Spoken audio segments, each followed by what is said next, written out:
Hi and welcome back. We have a very, very, very special treat for you today. Today we are going to make a death in the afternoon. Yes, you heard that right, a death in the afternoon. This is a drink supposedly invented by Hemingway and a couple sailors from the HMS Danae, but we're not really sure. This is something that, from what I understand from my extensive research by looking at Wikipedia, I understand was first printed in a book called So Red the Nose. It is a cocktail compendium with cocktails, the favorite cocktails of several authors.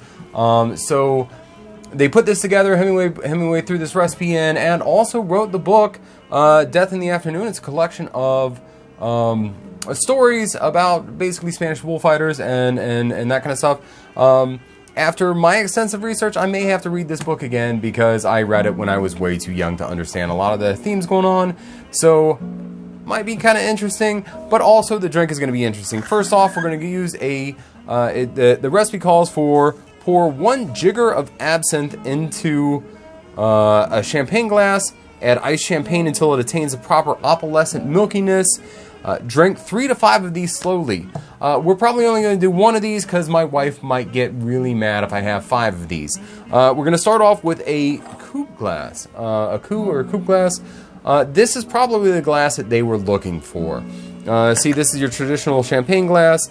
The difference is your coupe is going to have a wider surface area. The bubbles are going to come up. It's going to get a lot more of, you're going to get a lot better nose out of it. The flavor is going to develop over time and that kind of thing. Whereas this is just really cool to clink on New Year's. So I always recommend you get one of these. Our next is going to be some absinthe. If you do not have absinthe or access to absinthe, don't worry. You can always use Absinthe or Pernod, however you pronounce that. That brand was actually absinthe until absinthe was banned by everybody pretty much, and became a faux absinthe until absinthe became legal again everywhere, and now they don't make it. But they are one of the biggest booze brands all over. So we're going to use this Festo Absinthe Classique. So we're going to go ahead and pour 1 jigger, which is 1.5 ounces, into our glass. And then what we're going to do is top it off with champagne. You can use really kind of anything. Well, not really anything, but any of the champagne. So champagne is obviously from the Champagne region of France, but you can use sparkling wine, you can use Prosecco, which is what we're going to go ahead and use. Just fill it up. There's going to be an emulsification. So this absinthe is going to turn kind of a milky color as it gets in there due to the water and the carbonation, that kind of thing. It's going to help change the color, much like Uza or Amore. Same kind of concept. So we're just going to...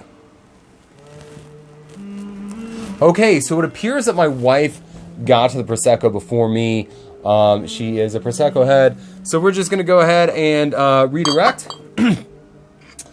Throw a piece of sugar in there. Throw some water in there. Stir it up with your finger. Or she hates this. Stir stick. Would have been nice to know this a little bit beforehand. I could have dripped the absinthe through the sugar first. Alright. But, when life gives you lemons, make absinthe and leave the lemon somewhere else. Cheers.